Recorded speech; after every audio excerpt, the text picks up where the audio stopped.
Okay, so that was it and खत्म। Dam, अंदर से फील आ रही है कि मतलब खत्म हो गया इतनी जल्दी। खैर, स्ट्रेंजर थिंग्स अपने 5 सीजन के साथ फाइनली खत्म हो चुका है। 9 साल, 5 सीजन, 42 एपिसोड, ये था सफर स्ट्रेंजर थिंग्स का, जिसमें हमने मेमोरीज बनाई, D&D सीखा, दोस्ती और प्यार थे ही, लेकिन कुछ ऐसे डुओज और टीम देखने मिले जो कि अनएक्सपेक्टेडली हमारे फेवरेट बन गए।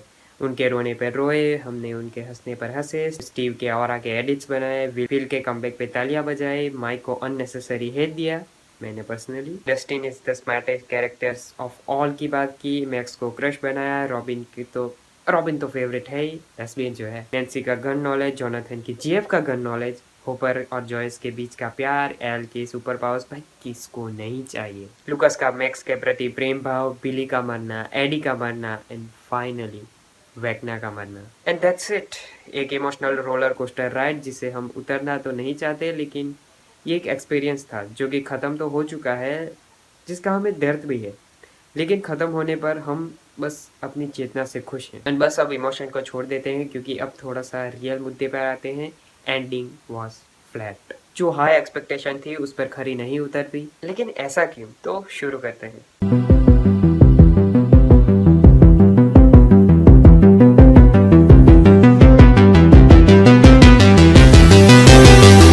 क्यों स्ट्रेंजर थिंग्स का फिनाले एपिसोड एपिक लगने की जगह फ्लैट लगता है? क्योंकि इससे अच्छा फिनाले एपिसोड तो सीजन 3 का था। इसके ना कारण है, जैसे कि मेरा अनपॉपुलर ओपिनियन है, स्टीव हैरिंगटन को मर जाना चाहिए था and end of beginning song भी होना चाहिए था। नहीं, मैं उस टावर से गिरने की बात नहीं कर रहा हूँ, बल्कि कोई ऐसा सीन देते जहाँ पे डस्टिन को बचाने के चक्कर में वो मर जाए, या फिर इससे भी बड़ा बोल्ड मूव, स्टीव और डस्टिन दोनों को मार देते एंड मरते समय वो बोलते कि you die I die. Will के सुपर वाले सीन से ज्यादा एडिट्स बनते। से इंटरनेट पे ये भी एक मेम घूम रहा है, जहाँ जो कि मैं समझता हूँ कि दोनों बात पे तुम लोग पलटी कैसे मार रहे हो, बट मेरा कहना अलग है। आई अंडरस्टैंड कि तुमने फैंस की बात सुनी और स्टीव को जिंदा रखा, बट एटलीस्ट जोनाथन को तो मरना चाहिए था। आई मीन कम ऑन, जब टकला उसको रिंग देता है हम सबको लगा था कि जोनाथन तो गया। अब तुम सोचोगे कि मरने मरवाने की बात बनता कर रहा है, लेकिन सुनो सुनो मेरी बात सुनो, याद करो तीसरे सीजन में बिली की डेथ कितनी इम्पैक्टफुल होती है, या फिर फोर्थ सीजन में एडी की डेथ,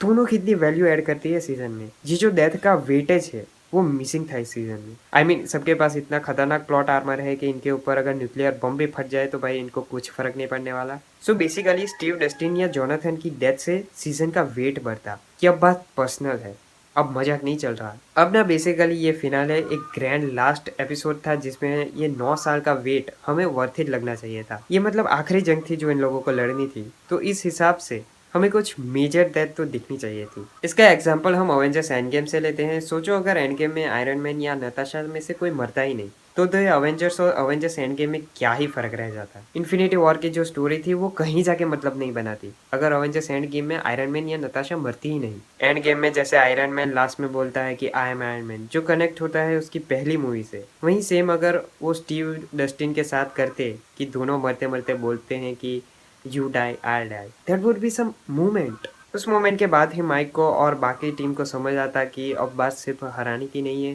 बल्कि अब बदला लेने की है। मूवमेंट की बात कर रहे हैं तो वॉल्यूम 1 का विल का मूवमेंट कितना मस्त हमें लगा था, क्या ही बिल्डअप होता है एंड क्या ही ऑरा रखता है वो सीन। लेकिन वही टाइप का मूवमेंट फिनाले में हमें देखने नहीं मिलता, बल्कि वहीं पे ऐसा कोई मूवमेंट होना चाहिए था, जैसे कि अवेंजर्स एंड गेम में कैप्टन का हैमर उठाना, या फिर कैप्टन का पूरी आर्मी से लड़ने के लिए तैयार होना।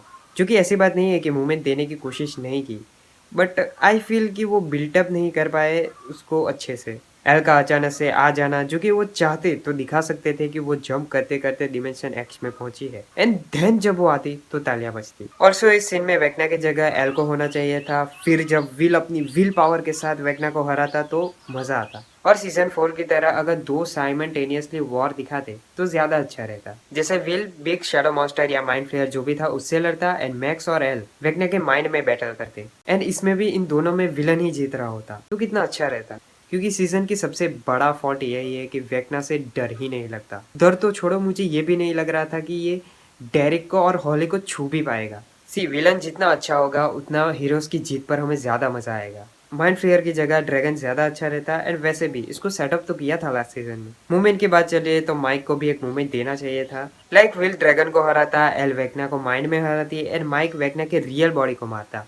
और जैसा कि मैंने कहा, स्टीव, डस्टिन या जोनाथन की मौत और मैक्स का लंगड़ा ही रहना, लास्ट में एल के भी सुपर पावर चली जाती तो ऐसा होता कि we won, but at what cost. Also ये फिनाले बैटल तो था, लेकिन कितना स्मूथ जा रहा था, कोई ऑब्स्टिकल ही नहीं थे। वो लोग वहां गए, लड़ाई करी, वेकना को हराया एंड खत्म। मेरा मानना ये है कि फाइनल बैटल थी तो उससे मैसी होना चाहिए था, प्लान में गड़बड़ होनी चाहिए थी, उनकी स्ट्रगल दिखनी चाहिए थी कि लड़ाई के दौरान किसी की भी जान जा सकती है। आई मीन मैं ये नहीं कह रहा कि सबको मार दो, बट एटलीस्ट एक थ्रेट तो फील होना चाहिए था। और इसी कारण की वजह से फिनाले की बैटल हमें एपिक लगने की जगह फीकी लगती है। सोचो कि अगर अवेंजर्स एंड गेम में टाइम ट्रैवल के बाद सब कुछ ठीक हो जाता एंड आगे की थेनोस के साथ वाली लड़ाई दिखने को ही नहीं मिलती। ये वही बात हो जाती है कि गर्म करके ठंडा छोड़ दिया। एक और बात की क्यों फिनाले की फाइट फीकी लगती है, सस्पेंस और शॉक। इसमें ना सीजन 3 का ही एग्जांपल लो, माइंड फ्लेयर को कैसे हराएंगे, रशियन लॉकर का पासवर्ड कैसे खोलेंगे एंड बिल को कैसे रोकेंगे, जिसमें फनी मोमेंट्स थे, सीरियस मोमेंट्स थे एंड ऑल्सो इमोशनल मोमेंट भी है,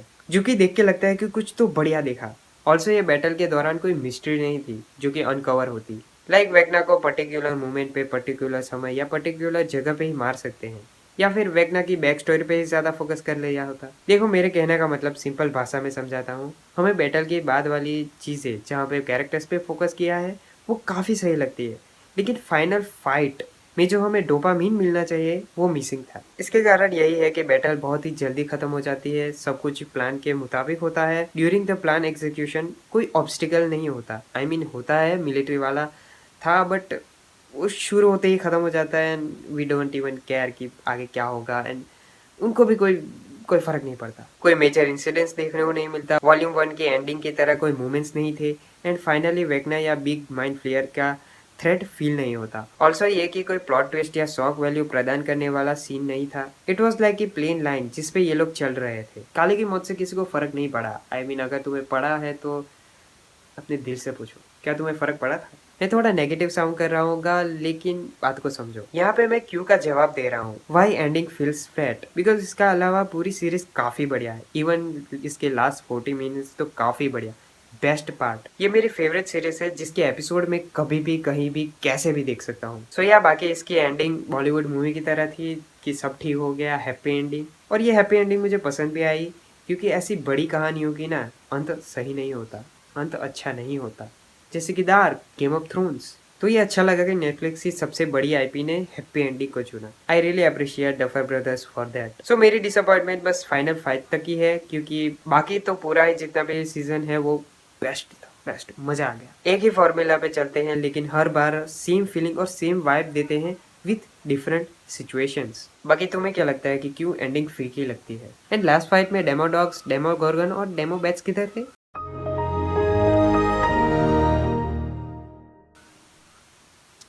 अस्तु।